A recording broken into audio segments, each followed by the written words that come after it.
Okay. So we're learning the Farbrengen of Shabbos Parshas Korach, and it turned out that year to be on the day Gimel Tamuz, which was celebrated in those days as the beginning of the Geula, of the redemption of the previous Lubavitcher Rebbe, who was imprisoned in communist Russia 1927. And obviously, if it comes later, that's the day of the Yortzeit of the Rebbe in 1994. So the Rebbe says like this: Doiver kama pa'amim, we've spoken many times. Oides dia kaloshen pasach. What does it mean when someone starts something? Or it says, for instance, Zohar would say Pasach Rab Shimon. Rab Shimon opened up to say. Why do we use the word Pasach, which means like opening a door?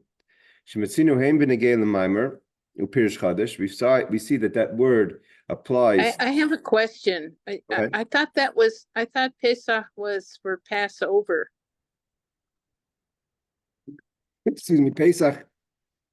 Passover is with the samach. This is a tough. Okay. So Pasach from the word opening up. So Shematzinu, that the excuse me, Mitzinu, we find this is also regarding a statement, a saying. When someone is about to say something, Pasach, he opens up and says, or Pirsh Chadish b'Torah, or a new idea in Torah. Or something new that happened in the world, in a new kind of direction in the world. We use the word pasach, something new opened. Opening a path, opening a new path. So when we apply it to in a sefer, or it doesn't just mean that Reb Shimon, let's say it's in Zohar we find it. So it doesn't just mean that Reb Shimon Bar Yochai opened up. It's something that opens up for everyone. And so too, and if it's a new derech, a new way in Avodas Hashem, it's not just for the individual, but it's for everyone. Afterwards, that means he opens, like we say, Avram Avinu opened the gate of Mesiras Nefesh, not just for himself, but then he opened it for all his children afterwards.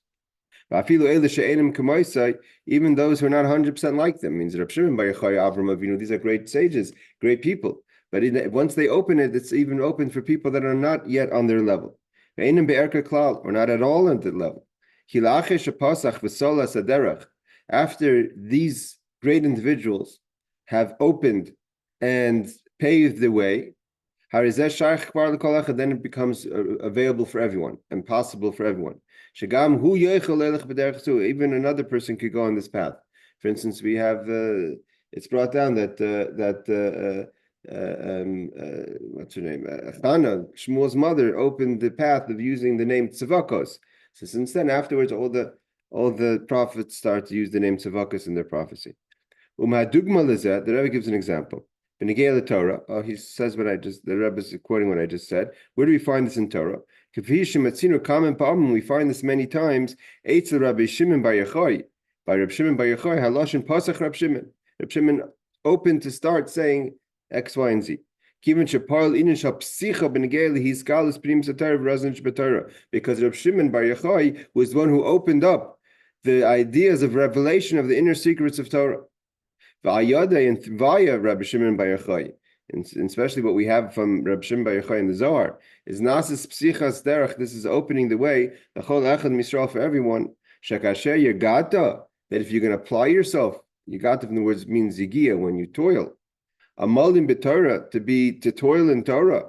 Yikuyim hamatzasa, then like it says in the Mishnah, then you're going to find it. So once Reb Shimon opened the path of Kabbalistic and the secrets of Torah, then a person, if you apply yourself to it properly, you will be able to go on that path. Gam negel primis Torah, also for the derech of the path of the inner secrets of Torah. Va'ad she primis haTorah tietz le'bavana masaga. Not just that you're going to open the sefer and read the words, but also that you're going to also be able to understand it, havana, understand it, comprehend it. And even more, that you'll be able to find a way to connect things that are said in the secrets of Torah and the hidden in Chassidus and Kabbalah, and connect it to the revealed parts of Torah. Sasim Vigalia, that the secret, Sasim is the hidden part, Vigalia and the revealed part, or Belashon Zohar, whereas the Zohar says, describes the difference of what's called Sasim Vigalia, the hidden and the revealed. Nishmasa de Raisa, the soul of Torah, which is referring to the Kabbalistic secrets of Torah. Hey Howard, Im Guf Torah, with the body of Torah, which is the revealed, which is the revealed part of Torah. That's it's brought down in the teachings of Lag Bomer. That's about teaching of Torah. That when we say Pasach, that Pasach Reb Shimon opened up, even though opening up the secrets of Torah is something that only Reb Shimon could do, but once he's opened that path, anyone who applies themselves could be able to go down that path, not just in the way of reading the words, but to understand it, and so much so not just understand it, but be able to actually understand how it connects to revealed parts of Torah. That's about teaching. What about in Derech Hashem, in Avodas Hashem? But when it comes to action, as we find by our father Avram, that by Avram Avinu having Mesiras Nefesh, in the 10 tests that he was tested by Hashem, so he opened the path Avur Kol Bnei Yisrael for the Jewish people. He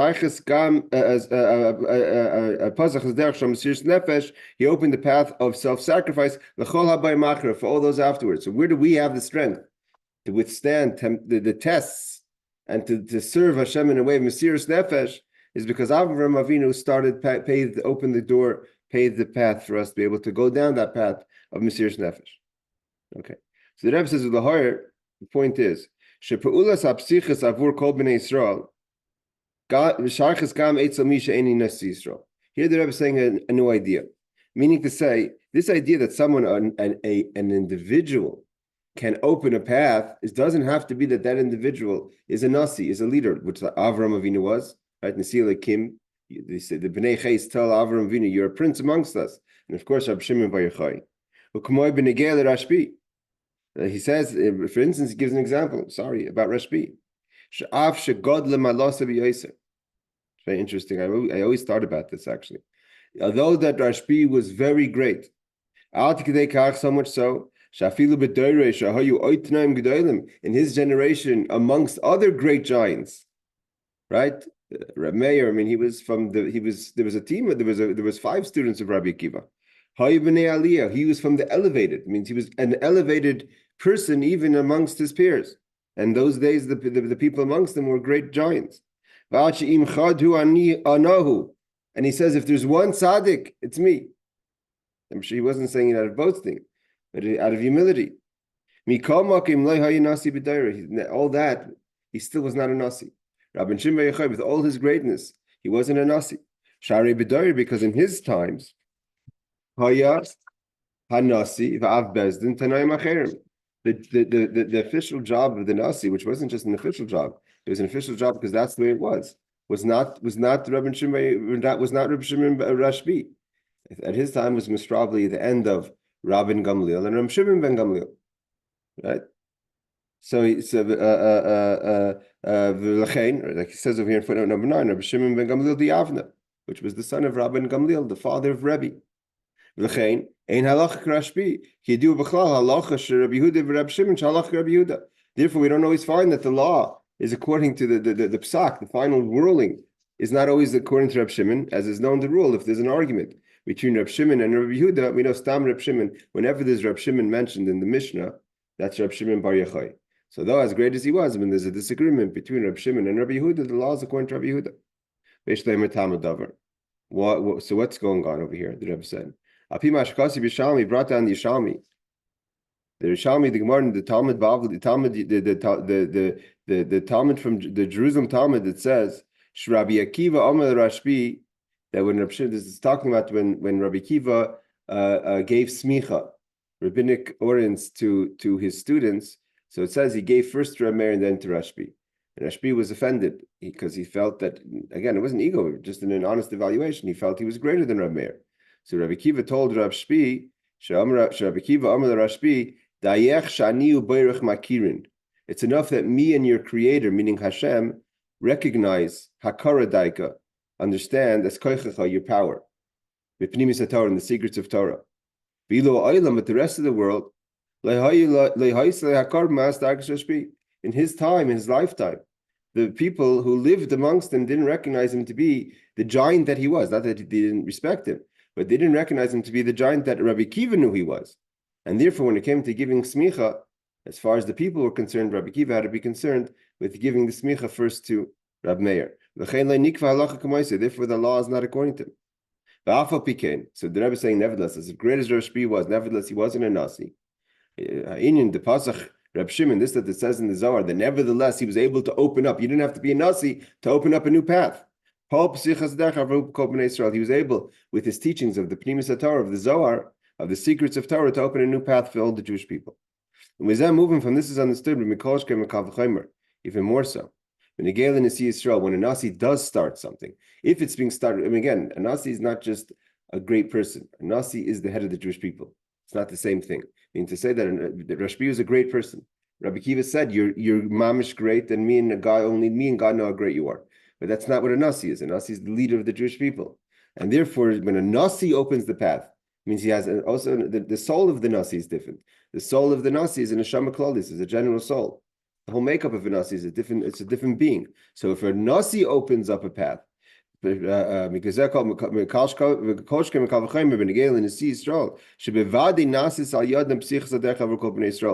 Rab Shimon opened the path for everyone, so even sure when a Nasi does it, it's opening a path for everyone.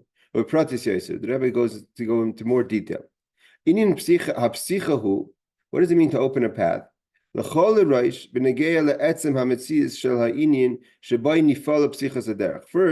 there's the topic at hand. The etzem metzius, this thing that we're trying to open a path to, means you're not just opening a door, but you're opening a door for a certain avoda, a certain way of teaching or a certain way of serving. Whether it's in Torah study or an avoda. Reb Shimon, we're on page 164, just starting Sif Gimel. We're learning about the Rebbe starting off the idea of what does it mean to be a Pesichas Haderech, someone who opens the path, whether in teaching or in Avodas Hashem. So we gave an example from Avram Avinu and Reb Shimon Bar Yochai. So now the Rebbe says, what's the idea of psicha? Again, I'll start from the beginning of Gimel. What does it mean to open a path? First, we're talking about it has to be with the subject at hand. This subject, whether he says, whether it's a way of service or a way of learning Torah, that we're opening a new path within that specific issue at hand. Or something in the world. So the idea of opening the path, and now what happens when you open the door? Things can go in and out. If the door is locked, things cannot go in and out. So now the flow could go into the world down in this world. Not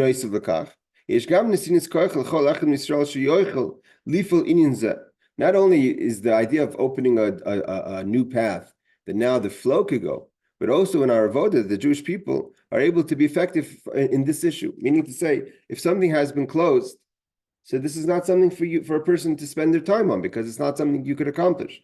But once the door has been opened, for instance, Mesiras Nefesh, it means if Mesiras Nefesh, the door would never be open, it wouldn't be something that you should put your time into because it's not possible. Once it's opened, it's something you could put into avoda. So it says,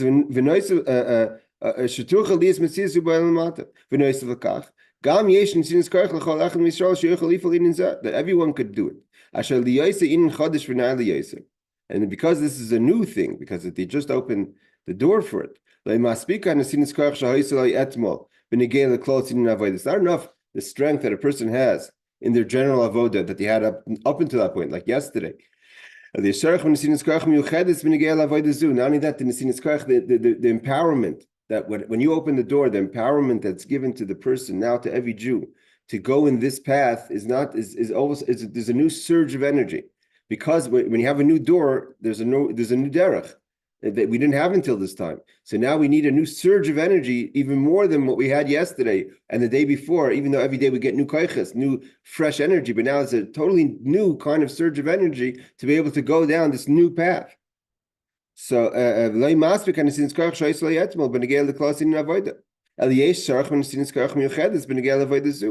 we need a new surge of energy to be able to go into this new way of service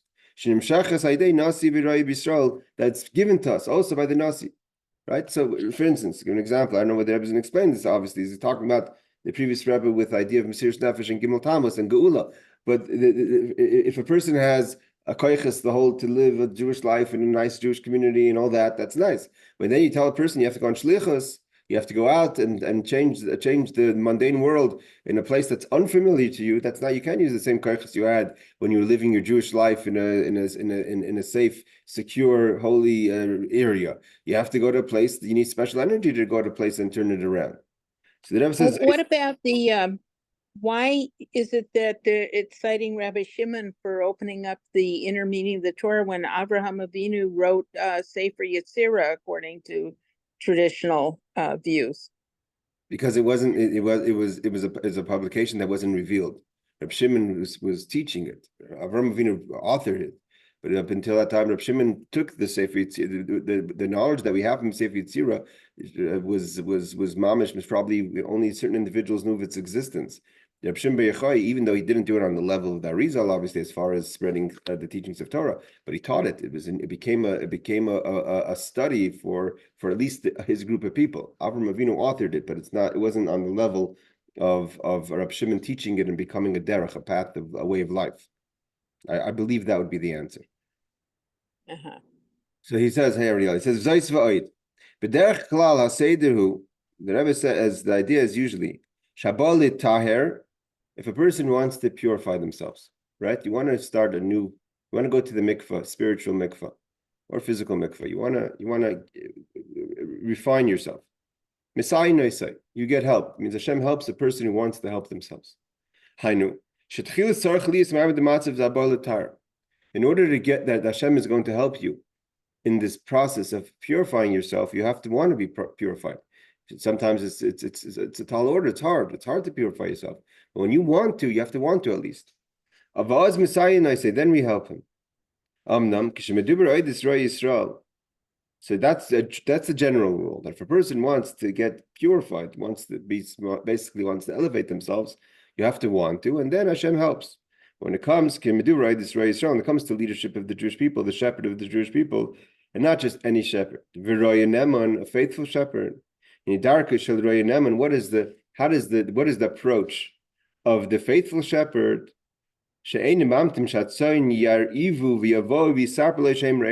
Right? So a proper shepherd, right? So the idea of habolitar Messiah means that God waits. If you want to purify yourself, show me something, take a little action, like pischali, right? Open up a little bit. And then I'll come and I'll open you like the opening of the ulam of the great hall of the. But you have to do the first opening. So that's a general. When it comes to Roya Neman, to a faithful shepherd doesn't wait for the sheep to show him or her that they're hungry. They start fighting to see that they're hungry. A good shepherd has an instinct and a knowledge to know initially when are they going to be hungry and feed them on time. So he says, the path of a faithful shepherd doesn't wait for someone to ask. They're going to start fighting, and then they get hungry, and then that's a message, the way that they express that they're hungry, right? Start pounding the bottle on the table. And then he feeds them. He goes and he gives them food when he sees that he knows their proper time when they have to eat. He says, what's the example? The shepherd of the Jewish people, Moshe Rabbeinu of the generation, he affects within the flock of his community, of his generation, as he awakens within them that they want to be pure. Right? This that the Gemara says that when you want to be purified, then you get help. But who's going to tell you that you want to get pure? Who inspires you to want to become pure? That's the job of the Roya Neman. That's the job of the faithful shepherd. That and then he gets the food.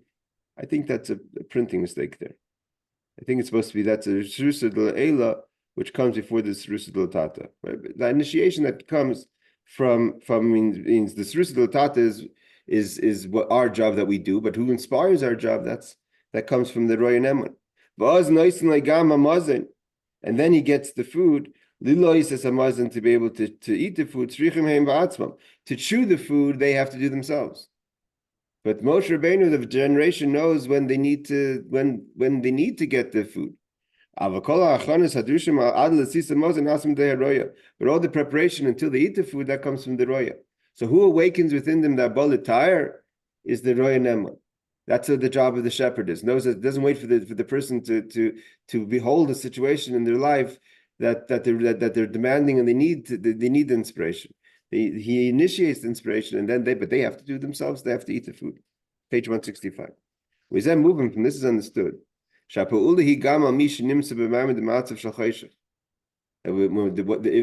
Roy Nemon is not just waiting for people that are sitting already in clean clothing, all in a lit up room, even if a person is in a dark space. These people are so long in a dark space. And they think that darkness is light. They're so accustomed to darkness. They think that's the reality, that's the light. So nevertheless, like he says in the paragraphs, not just any darkness. Such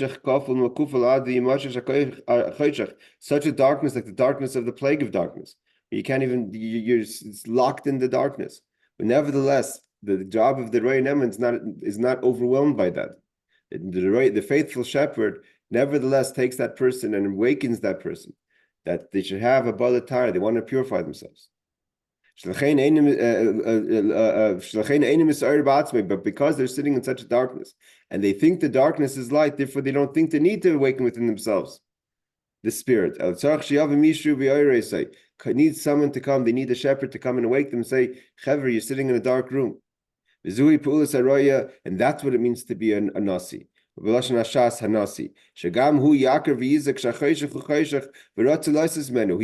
nasi's part of the nasi's job is to shout to the person, obviously not talking about screaming at the person in a negative way, but to awaken within the person. You're sitting in a room of darkness. Hello, Lorraine. Now, what's this all have to do with what we're today? The Rebbe says this all has to do with Gimel Tamuz, which falls out this Shabbos, being the year 1968 on Shabbos. The Gimel Tamuz haya inin hagula boyfin shalis hapcha. In the previous Lubavitcher Rebbe's life and the story of his geula, of his redemption, the day of Gimel Tamuz is really the transformation. That even though at the time they didn't recognize it as such a miracle because the Rebbe was being sent off to exile, but the same mouth that said that they wanted to put him to death, that they said it's forbidden, what he was doing is hapesh is the same mouth. It means it came from the Russians themselves. It wasn't like they did a jailbreak. The same government that arrested and wanted to sentence him to death is the same government that said no, he could live.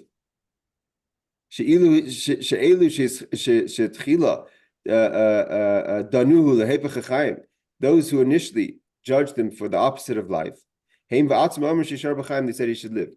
Therefore, therefore the Rebbe always analyzed that even though the celebration is later in Yud Beis and Gimel Tamuz, because that's when the previous Rebbe went free, but that's just an outcome of Gimel Tamuz. Gimel Tamuz is when the turn happened from when they wanted to. The objective was to put the Rebbe to death, chas v'shalom, to saying okay he could stay alive. So they said whatever. It started off with exile and punishment, but it was the change was in Gimel Tamuz. He says it over here. The Rebbe says it over here. Even though initially Gimel Tamuz was he could live, but he's going to be sent to exile initially for Esher Shanim for 10 years, or then it was down to 3 years. Katorga. I'm not sure what he says in Hebrew. That means avoidas perach. He was going to be subjected to hard labor. Harimatziv b'kastrama hayish leiberach l'gamei maser shepalirke. Reb Shimon maybe pronounced that. The first jail that the previous Rebbe was up until he was sentenced to go to Krastrama, which even if you want to call it an exile, he had to be sent. He had a house in Palirka, whatever that is. That's the prison that he was. He was tormented, tortured in the most horrible ways, inhuman ways. At the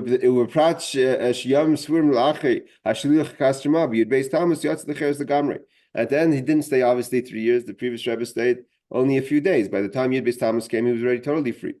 His priest, and that allowed for the Rebbe to come again to the great United States of America. Not only was he alive, the Friedrich Rebbe took life to a much higher level than it was until then. Right? What happened in America in spreading Chassidus, like we spoke yesterday in the Chabad House class, is Mamish took it to a whole new level. So the Rebbe says, how do we apply this, what we just said now to the beginning of the Sikha? That this was an opening for everyone. No matter any person, the same voice in your life that's saying the negative, it's not that comes a stronger voice and washes out the negative and says, no, it has to be positive. The same voices of negative turn into voices of positive. Yeshem Keil, the Rebbe says, there's such kind of people. They're living in a life that their life is now in a situation where the mouth is saying negative. Asr means it's saying it's forbidden. Miloshin Beis Asurim. Also, Asr is from imprisonment. They're finding their life is either a physical or a spiritual or an emotional imprisonment. Not necessarily that others are placing you in this imprisonment. They've placed themselves, the Maimon de Matzav, in a situation, the Kosher v'Asr b'dei Chatzayim, they became imprisoned in external ways of life. The Chitzayim, the externals, and everyone knows what those externals are, whether it's Tuma, Klipa, or other pressures, that you've become subjected and you become a slave, a prisoner to the hands of Chitzayim, of external. There's also those. There are those who are never found in actual prison. In a small 4x4 room.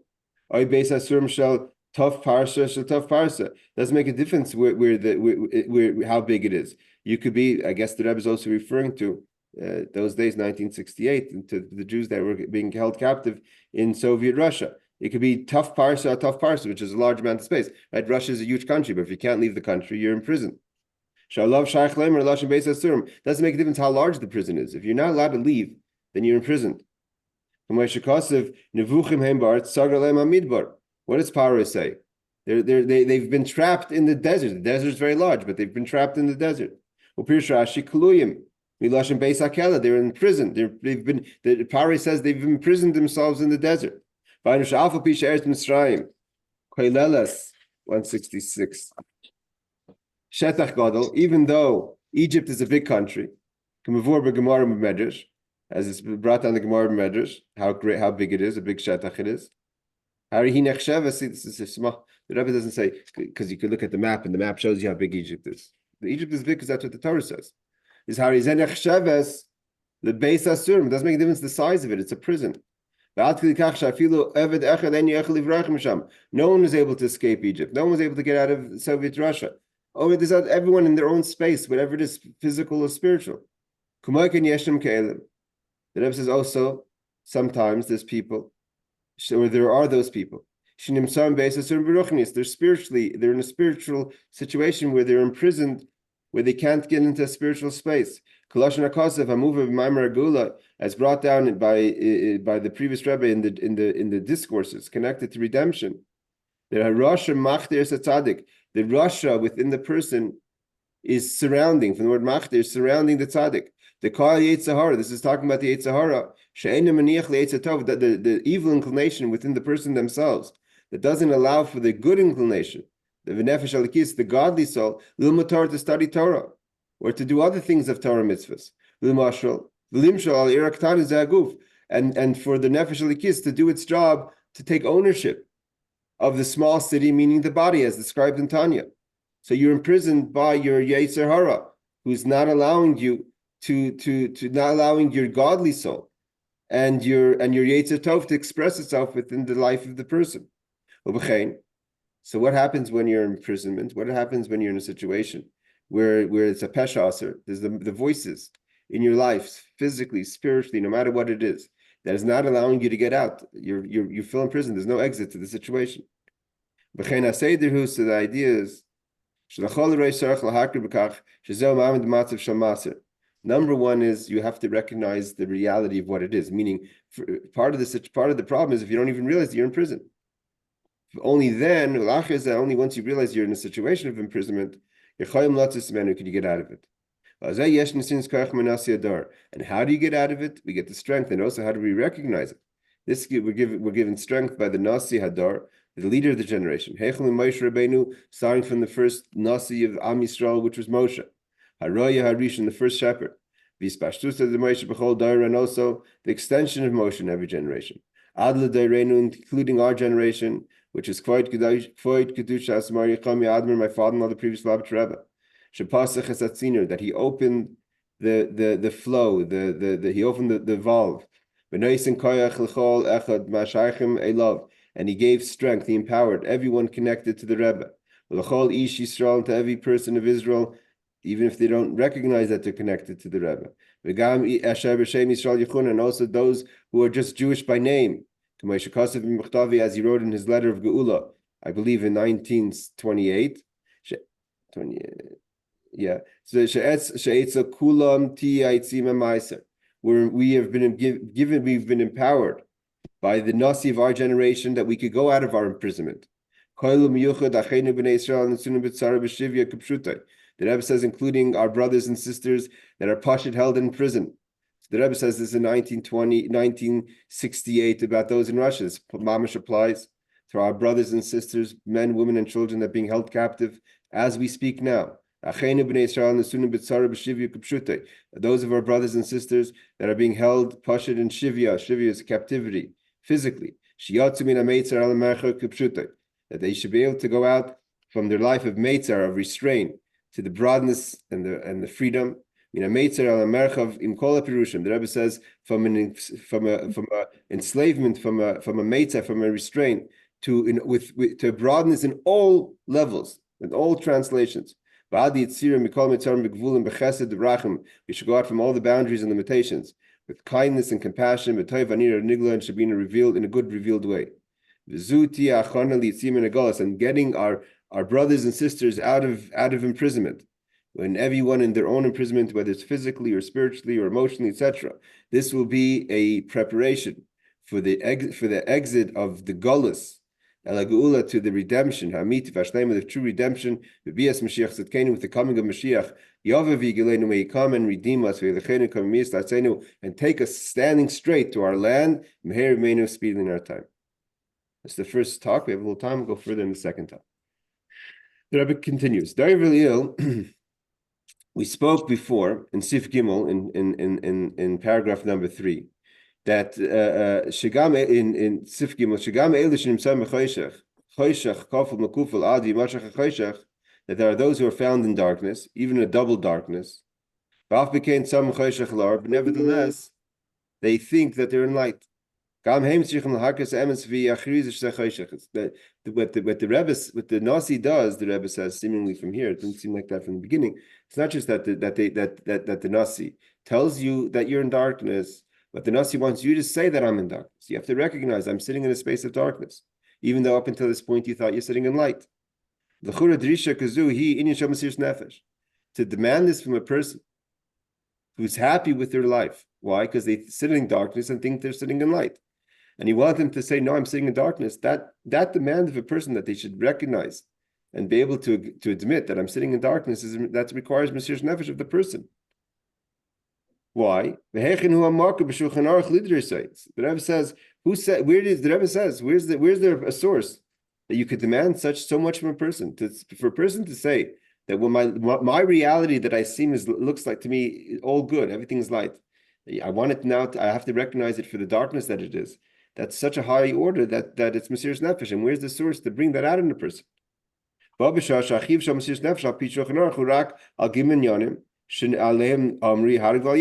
If you look into Shulchan Aruch, what does it say? That when does a person have to awaken within themselves self-sacrifice? Are three rules, three mitzvahs: avodah zarah, shvichas damim, and agilei arayos. But if a person is not one of those three situations of serving idols, of killing someone, or an inappropriate relationship or forbidden relationship, so then if a person could avoid doing anything aside from those three, good. But if it demands Mesiras Nefesh, you can't. So sitting in darkness and the rest of the part of our life is something that you have to. In what subject are we talking about? It only applies to those three, not the other things. The Rebbe says, but the truth is, we could still demand Mesiras Nefesh. We saw this clearly from my father-in-law, the previous Rebbe. That he says that when the previous Rebbe asked people to live a life of Mesiras Nefesh, it wasn't just for the three mitzvahs of Shvichas Dam, Gilei Rois, and Avodah Zarah. Elafilo al inyanim shal pi Shulchan Aruch, the trunkene Shulchan Aruch. Even if you want to look into the actual Shulchan Aruch, ein behem chiyuv hasham Mesiras Nefesh. There's nowhere does it say that you have to go Mesiras Nefesh to open up a Jewish school. You need a Jewish school. You need a mikveh even, but where does it say that you have to have Mesiras Nefesh for that? He says clearly, like teaching your children. What is Jewish education? Where's their mitzvah? There's a mitzvah that says clearly in Shema, Vishinamtim levanecha, teach your children. But it doesn't say anywhere that you have to teach your children for Mesiras Nefesh. But clause in the Harvatzas Torah Harvatzas Yadus, we're spreading Yiddishkeit, which the previous rabbi was imprisoned. He wasn't imprisoned because he awakened within the Jewish people the three rules. It was Jewish education, mikvahs, to be a Jew, to learn Chassidus. We find this also back in the day by Rabbi Akiva, Rabbi Chanan ben Tradian, right? That he sat there and he taught. Rabbi Yosef ben Kisma told Rabbi Chanan ben Tradian, the Romans are not letting you teach. Who gives you permission to teach? He says, I have to teach. What do you mean you have to teach? The Romans said no. And he says, you'll be burnt with your Sefer Torah. He told him that.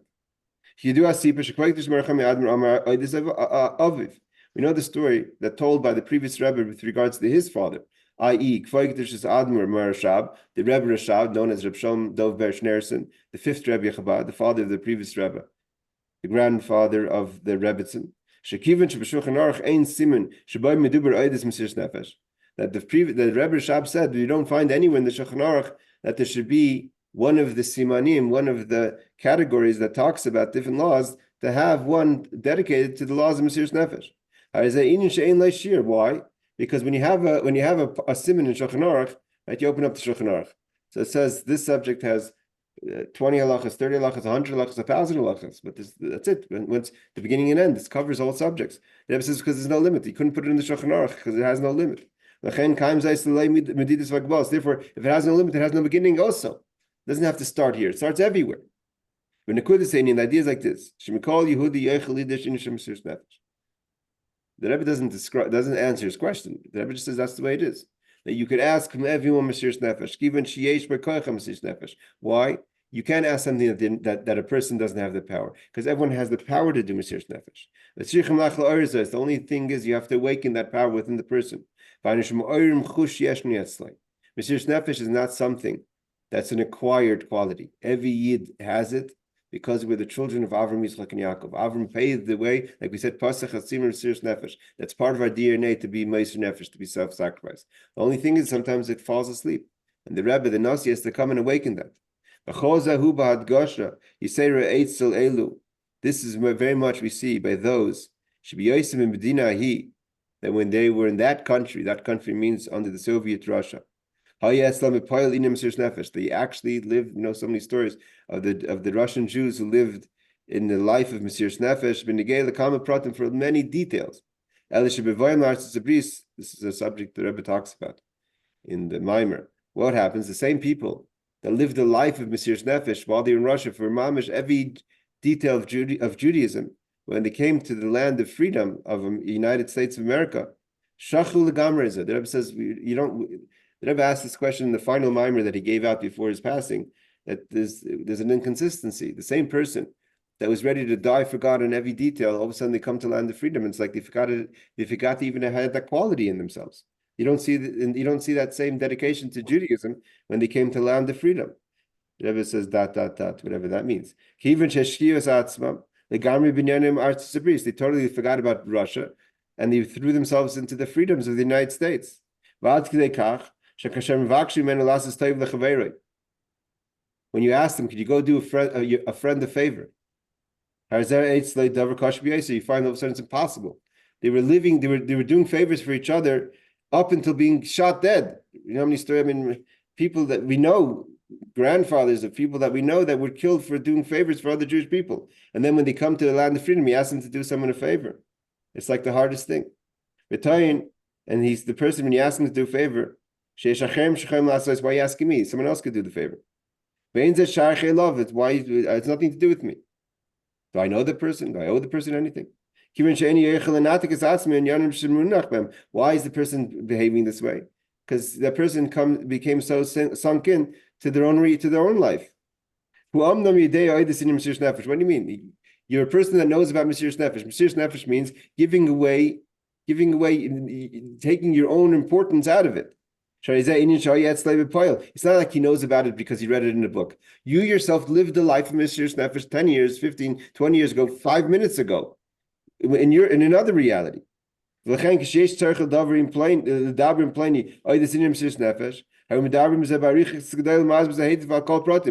do we see it? When he wants to lecture others about what does it mean to be a Mesiras Nefesh person, of course, he's going to talk about it because he experienced it, right? He talks about his experiences in the past. With Varmamitim, and it's true things. He's not making up stories, or she. But it's still what he's talking about has nothing to do with him now or her now. And the Rebbe says the person who I'm talking, evidently the Rebbe is not just talking theoretically. Obviously, this is a continuation of an untold story.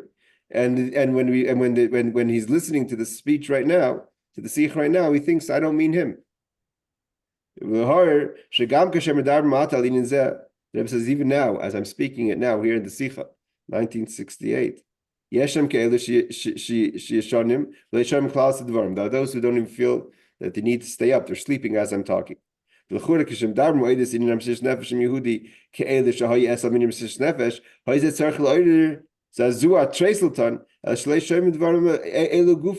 they should wake up just because they're a person who once had Mesiras Nefesh. The idea of Mesiras Nefesh should wake them up, especially they lecture about it to others. But it's not anymore applicable to them. We have to hope.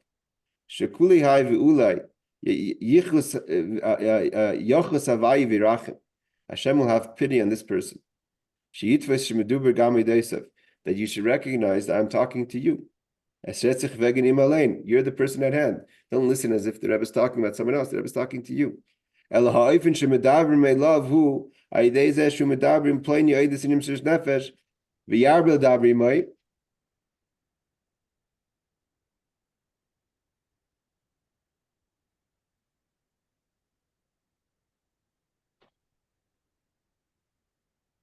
Oh, so this person thinks, I think the Rebbe is saying, this person thinks, the same way that he speaks to others about Mesiras Nefesh. The Yarbal Dabri keeps him talking, so much so, until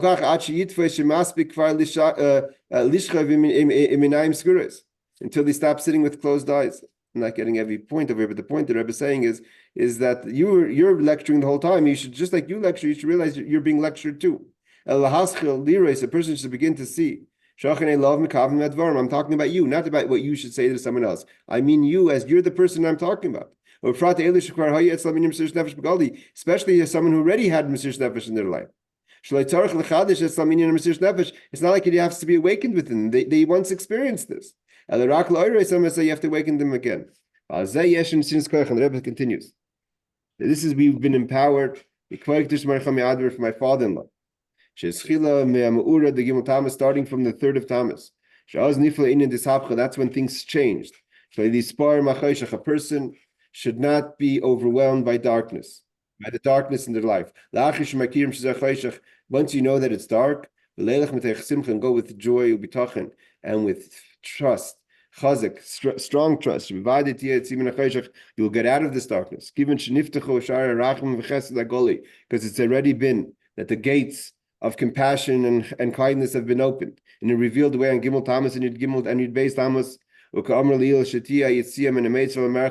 That we should go out from our meitzah, from our restraints to broadness. Not just the general broadness, but in the specifics of our life. Especially about Jewish education. We should raise our children in a life of Torah, and we should bring them to a chuppah and to good deeds. In a general broadness in their life. And we should come to the great complete broadness. That's going to be with Gula Mitzvah Shlema, with the true redemption, with Dugmas Gulas Mitzrayim, like it was in Mitzrayim. That we went out with our elders and with our youngers, with our sons and our daughters. Not one person remained in Egypt. And that includes Azav and everywhere else in the world. So too it's going to be with the final redemption, with the coming of the righteous Mashiach Yavi, we should take us to the land. All right, I everyone. thought I thought there was only a fifth. A lot of the Jews didn't go out of Mitzrayim. Yes, that was then, but that's not going to be like that in Mashiach's times. Mashiach times, no Jews going to be left behind, like the song goes. Everyone is not going to be 36. Let's see, he's quoting. So that means in this exile is different than all the other previous exiles. Yes. But I just want to say that you're right. You say that there's an opinion that says 1/5, but they weren't alive. It means when it says V'lo Tishar Parsa, there was in Allah. Whoever didn't go out, it was because they died. There's an opinion that Rashi quotes the opinion that in the 6 days of darkness, 4/5 of the Jewish people died. Because they didn't want to leave, but no one stayed in Egypt alive. That's they also said if it was each of 5 exile, or this is the 5th one, maybe that only a 5th went out of each exile. It could be. I mean, I'm saying, but in the exile of the coming of Mashiach is going to be mamish. Everyone is going to come out, and we're going to have the resurrection. Finally, the resurrection of the dead. Everyone's going to come back physically to this world. But yeah, you raise a point of that Rashi, of that Medrash, but the end of the day is that this, with the coming of the Mashiach now, hopefully speedily in our time, is going to be everyone. No one's going to be left, and those even who don't know that they're Jewish are going to come out with Mashiach, according to most opinions. All right, Laila Tov, everyone. Chodesh Tov. Tonight is tomorrow's Rosh Chodesh. Shabbos is Rosh Chodesh. Chodesh Tov and meaningful Gimel Tamuz. Take care. Thank you.